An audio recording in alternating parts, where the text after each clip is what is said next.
গেল ঈদে মুক্তি পেয়েছে পূজা চেরি অভিনীত সিনেমা লিপস্টিক। সিনেমায় নায়কের চরিত্রে অভিনয় করেছেন আদর আজাদ। বর্তমানে সিনেমাটির প্রমোশনের জন্য বিভিন্ন জেলার সিনেমা হল, সিনেপ্লেক্স ঘুরে বেড়াচ্ছেন লিপস্টিক টিম।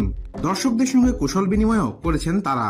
এবার সিনেমার প্রমোশনে গিয়ে চিত্রনায়িকা শাবনূরকে নিয়ে মন্তব্য করেন পূজা। শুক্রবার লিপস্টিকের প্রমোশনে বগুড়ায় গিয়েছিলেন নায়ক নায়িকা সহ কয়েকজনের একটি টিম। প্রথমে যান বগুড়া ধুনটের সেই ঝংকার সিনেমা হলে, যেখানে টিকিটের সঙ্গে দর্শকদের বিরিয়ানি প্যাকেট দেওয়া হচ্ছে। পরে বগুড়ার মধুবন সিনেপ্লেক্সে যান তারা। মূলত এদিন থেকেই স্ক্রিনিং শুরু হয়েছে সিনেমাটির। দর্শকদের খুব ভালো সাড়া পাচ্ছে জানিয়ে পূজা বলেন, আমি তো বেশ কিছু সিনেমা করেছি, এর মধ্যে অধিকাংশ সিনেমারই প্রশংসা করেছে দর্শক, তবে কিছু কিছু দর্শক আবার নেগেটিভ কথাও বলেছে। তবে লিপস্টিকের ক্ষেত্রে আমি বলতে পারি এখনো পর্যন্ত কোনো নেগেটিভ ভাইবও পাইনি, নেগেটিভ ফিডব্যাকও পাইনি। এই ব্যাপারটা আসলে আমাদের সবার জন্য খুবই ভালো। অভিনেত্রী বলেন, এখন পর্যন্ত যে যে সিনেমা হলে গিয়েছি সবগুলো সিনেমা হলের দর্শকই খুব পজিটিভ। আমরা সিনেমা শেষে হলগুলোতে গিয়েছি দর্শকদের কেমন লেগেছে এটা জানার জন্য। তারা সবাই খুব এক্সাইটেড ছিল।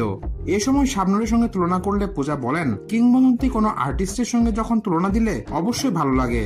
তবে আমরা যারা নতুন এসেছি এবং কাজ করছি তারা আসলে নিজের পরিচয়ে নিজেদের পরিচিত করতে চাই। আমিও চাই সবাই যেন আমাকে আমার নামে চেনে। আর শাবনূর আপন নাম তো ভালোবাসার নাম, অন্য সবার মতো আমি নিজেও ব্যক্তিগতভাবে অনেক বড় ভক্ত তার।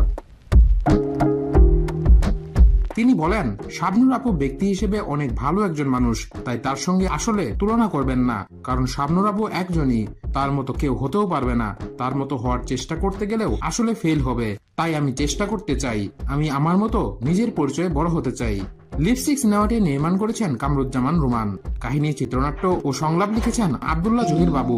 মূলত রোমান্টিক থেকে সাইকো থ্রিলারের গল্পে নির্মিত হয়েছে সিনেমাটি। পূজা, আদর ছাড়া আরো অভিনয় করেছেন শহীদুজ্জামান সেলিম, মিশা সৌদাগর, নাদির চৌধুরী, চিকন আলী, ফারজানা ছবি, মনিরা মিঠু সহ আরো অনেকে।